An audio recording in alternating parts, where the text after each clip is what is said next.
Security screening and Canada's refugee rush. I'm Brian Lilly with the Rebel.media. We know that Canada's plans to fast-track 25,000 Syrian refugees has caught the eye of American lawmakers.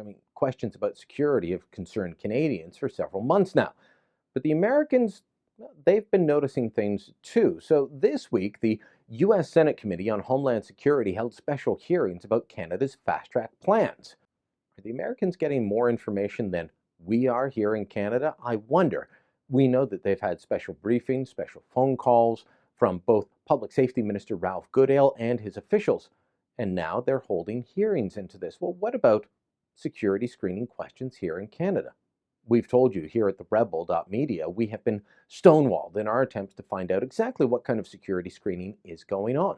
Attempts to ask questions through access to information have been met with 300-day delays. It made us wonder, why are they doing this? Are they trying to put off any questions until long after the Syrian refugees are all inside Canada?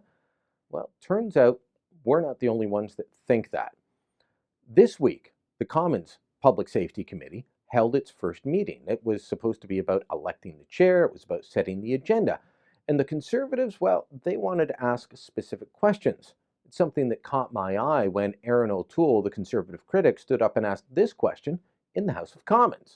Mr. Speaker, the U.S. Senate hearing on Canadian fast-tracking of Syrian refugees heard yesterday it would almost be impossible for Canadian officials to acquire the specialized skills needed to screen refugees under the pressure of the Liberal election timeline.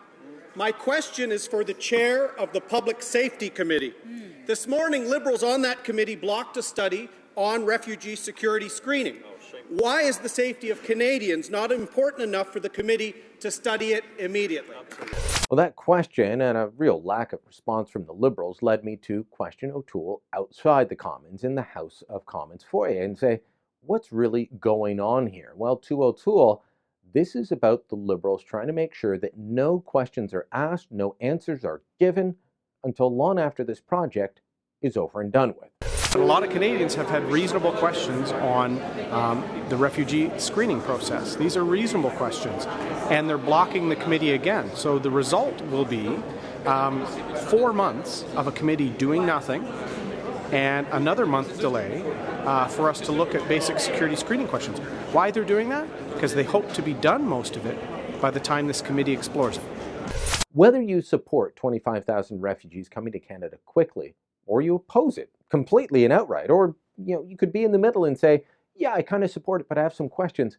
Like all government projects, it should be open to public scrutiny. It should be open to scrutiny from members of Parliament.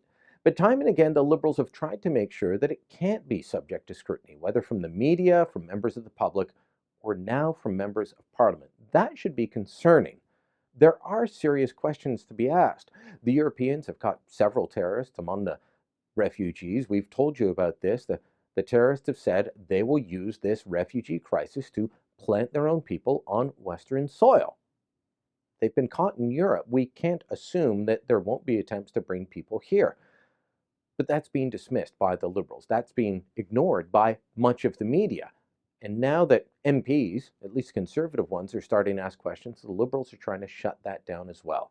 This should be concerning for all Canadians. If you truly want to help refugees, it does no good to bring in terrorists or war criminals alongside them, and then leave those who have been trying to flee the terror in fear when they're in Canada, because those that caused the terror are living amongst them.